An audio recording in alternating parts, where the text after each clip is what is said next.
அங்க ஏதாவது ஆஃபர் இப்ப வந்து இந்த ஆடி தள்ளுபடி, அதான் கிளியரன்ஸ் சொன்னேன். சேல் மாரி கிளியரன்ஸ் அங்க சேல், ஏதாவது ஆடி ஆஃபர் வருமா? தள்ளுபடிங்கிறது ஆஃபர் ஏன் நான் குடுக்க போறேன்? ஒரு ம். விஷயத்துக்கு ஏன் ஆஃபர் குடுக்குறோம் ஒரு அப்புறமா? சாரி வாங்குனா இன்னொரு சாரி. அல்ல. அந்த அந்த விஷயமே எல்லாமே நம்ம வந்து பீப்பிள வந்து அட்ராக்ட் பண்றதுக்காக மட்டும் தான். ஓகே. நான் எப்போ அட்ராக்ட் பண்ணணும்னு நான் அப்படி அட்ராக்ட் பண்ண நினைக்கல மக்கள. ம், ம், ம். நான் நல்ல விஷயத்த தான் குடுக்க போறேன். நான் ஓகே, குடுக்க போறதுல பெரிய ப்ராஃபிட் எல்லாம் வச்சு, பெரிய அந்த விலை, இந்த விலை வச்சு நான் குடுக்கல. ஓகே.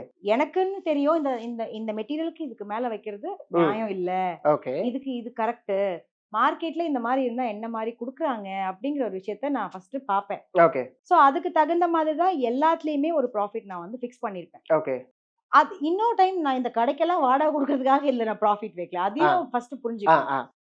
இதுக்கான குவாலிட்டிக்கு என்ன என்னால பெஸ்ட் என்ன பண்ண முடியுமோ அதுதான் நான் பண்ணியிருக்கேன். ம். சோ நான் எப்போ எக்ஸ்போ வச்சாலும் நீங்க சொல்ற மாரி இதுக்கு இவ்ளோ ஆஃபர், அதுக்கு அவ்ளோ ஆஃபர். ஆஃபர் நான் எப்ப குடுக்க போறேன்னா, இந்த கலெக்ஷன் ஒரு டைம்க்கு அப்புறம் வராது. ஆ.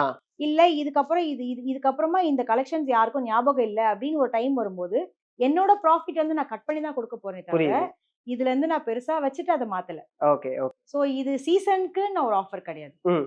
எப்ப வேணாலும் நான் ஆஃபர் ஆஃபர் குடுக்கலாம். போடுறது. எனக்கு அந்த அந்த அந்த விஷயத்த குடுத்துட்டு அடுத்து நான் கொண்டு வர போற டைம் எனக்கு அது ஓகே. இந்த ஓகே. மெட்டீரியல் இதுக்கப்புறம் மாத்தலாம் அப்டின்னும்போது மட்டும் தான் இருக்கும்.